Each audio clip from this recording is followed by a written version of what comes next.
শ্রী সঞ্জয় শাস্ত্রী জ্যোতিষ চ্যানেলে আমার প্রত্যেকটা দর্শক বন্ধুদেরকে আন্তরিকভাবে শুভেচ্ছা ও ভালোবাসা জানিয়ে আজকে দর্শক বন্ধু জ্যোতিষ অনুষ্ঠান আপনাদের উদ্দেশ্যে আমি শুরু করলাম। তো আজকে অনুষ্ঠানটি কিসের উপরে করবো? আজকে অনুষ্ঠানটি করবো মাঝে মধ্যে আপনি কি ভীষণ পরিমাণে রেগে যান? তাহলে দেখুন এই ভিডিওটি। মানে আপনি বা আপনাদের পরিবারের মধ্যে বিশাল পরিমাণে যারা রেগে যান, মানে রেগে গেলে কোনো রকম জ্ঞান থাকে না, মানে জ্ঞান শূন্য হয়ে পড়েন, সেই সকল মানুষের উদ্দেশ্যেই দর্শক বন্ধু আজকে আমার ভিডিওটি করা। তো যারা যারা এই মুহূর্তে আমার ভিডিওটি দেখছেন তাদেরকে অনুরোধ করবো আপনারা অবশ্যই আমার এই চ্যানেলটি সাবস্ক্রাইব অবশ্যই করবেন, কারণ দর্শক বন্ধু সাবস্ক্রাইব করলে কিন্তু আপনাদের কাছে কিন্তু আমার জ্যোতিষ সংক্রান্ত নিত্য নতুন ভিডিও কিন্তু সহজেই পৌঁছাবে, প্লাস শেয়ার অবশ্যই করবেন। তো ছোট্ট ভিডিও, কোনো রকম স্কিপ করবেন না, মন দিয়ে দেখবেন। এখানে দেখুন একটি হাতের ফটো আমি অঙ্কন করেছি, জানি না কতটা ভালো আমি আঁকতে পারি। আপনার হাতের মধ্যে, আপনার করতলের মধ্যে কীরকম গ্রহের কানেকশান থাকলে আপনি ভীষণ পরিমাণে রেগে যাবেন? ছোট্ট করে বলে রাখি, ছোট্ট প্রোগ্রাম, কোনো রকম স্কিপ করবেন। আবার আমি বললাম, এই একটা হাতের মধ্যে ধরুন আপনার এই চন্দ্রস্থানটা দারুণভাবে পীড়িত আছে,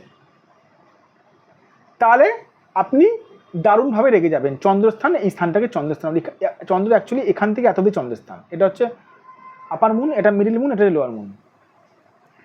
তাই এই স্থান থেকে এই স্থানের মধ্যে কোনো রকমভাবে যদি পীড়িত থাকে তাহলে কিন্তু আপনি কিন্তু বিরাট পরিমাণে কিন্তু রেগে যাবেন।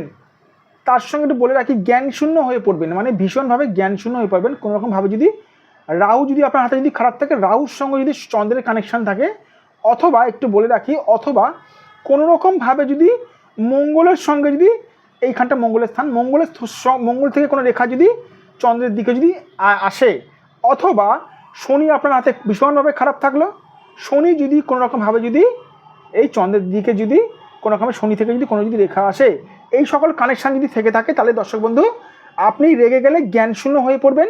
আবার যখন আপনার মাথা যখন ঠিক থাকবে, ঠান্ডা যখন হয়ে যাবে, আবার ভাববেন আপনি কেন আপনি ভুলটা করলেন। এগুলো কিচ্ছু না, এগুলো হচ্ছে একটা জ্যোতিষীর একটা প্রেডিকশানের একটা জ্যোতিষশাস্ত্রের পাঠ। এবার আপনারা আমাকে বলতে পারেন, স্যার যাদের মাথায় গরম আছে, আমরা তো মুক্ত পড়েছি। আপনারা দেখবেন যাদের মাথা চট করে গরম হয়ে যায় তারা মুক্ত পড়ে। আমি স্টোন নিয়ে একটু আলোচনা ছোট্ট করে একটু করে নিই। মুক্ত পড়ে থাকে, তবু তাদের দেখবেন মুক্ত পড়াতেও তাদের কিন্তু মাথা কিন্তু ঠান্ডা হয় না। কিছু কিছু ক্ষেত্রে আমি দেখেছি। কেন, কিসের জন্য? কারণ হচ্ছে দর্শক বন্ধু, আপনার চন্দ্রটা কতটা পীড়িত আছে, এটা হচ্ছে চন্দ্র। আপনার চন্দ্র কতটা পীড়িত হয়েছে শনি দ্বারা, রাহু দ্বারা, অথবা মঙ্গল দ্বারা, 100% নাকি 50% নাকি 60%, কত পার্সেন্ট পীড়িত হয়েছে জানি না স্যার। আপনার চন্দ্র পীড়িত হচ্ছে 50%, আপনি মুক্ত পড়েছেন কত? মুক্ত পড়েছেন আপনি কম দামের, মুক্ত পড়েছেন কম দাম। ধরুন আপনি 10 রতি বা 12 রতির একটা মুক্ত পড়েছেন কম দামের, সেই মুক্তটা কি ঠেকাতে পারবে? কম পাওয়ারের মুক্ত কি ঠেকাতে পারবে? 100% অথবা 50% যাদের যদি চন্দ্র পীড়িত থাকে, ঠেকাতে পারবে না। আর একটা কথা বলে রাখি, এর সঙ্গে কিন্তু যে গ্রহটা পীড়িত করেছে সেই গ্রহটা একটা প্রতিকার দরকার। শনি হোক, রাহু হোক, অথবা মঙ্গল হোক, সেই গ্রহটা প্রতিকার দরকার। সেই গ্রহটাকে বেঁধে চন্দ্রকে প্রতিকার করতে হবে, তবে কিন্তু সেই মানুষটাকে কিন্তু মাথা তার ঠান্ডা করানো সম্ভব রয়েছে। তবে আরেকটা কথা বলে রাখি দর্শক বন্ধু, অনেক মানুষ রয়েছেন যারা বিশালভাবে রেগে যান, মাথা ঠান্ডা রাখতে পারেন না। তাদের ক্ষেত্রে আমার ভিডিওটি মানে করছি আজকে। তারা কি করেন, তাদের ঘরের লোক কী করে, ইউটিউব দেখে দেখে টোটকা টিপস করে। টোটকা টিপসে দর্শক বন্ধু ফলাফল পাওয়া যায় না ম্যাক্সিমাম ক্ষেত্রে। আমি এটা বলে রাখছি, আমি সঞ্জয় শাস্ত্রী নিজে বলে রাখছি। কারণ কোন গ্রহের টোটকা টিপস করছেন জানেন কি? জানি না স্যার। তাহলে আপনি ফলাফলটা পাবেন কী করে? যাই হোক, ভালো থাকবেন দর্শক বন্ধু, সুস্থ থাকবেন, নিজের শরীরে খেয়াল রাখবেন।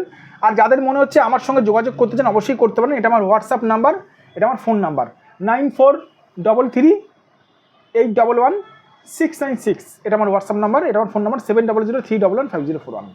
আর একটা কথা বলে রাখি, যারা দূরের মানুষ আমার চেম্বারে আসতে পারছেন না, তারা আমার কাছে হাতের ফটো পাঠিয়েও বিচার করাতে পারেন। ভালো থাকবেন দর্শক বন্ধু, সুস্থ থাকবেন। আবার আমি চলে আসবো আপনার কাছে নতুন একটি ভিডিও নিয়ে।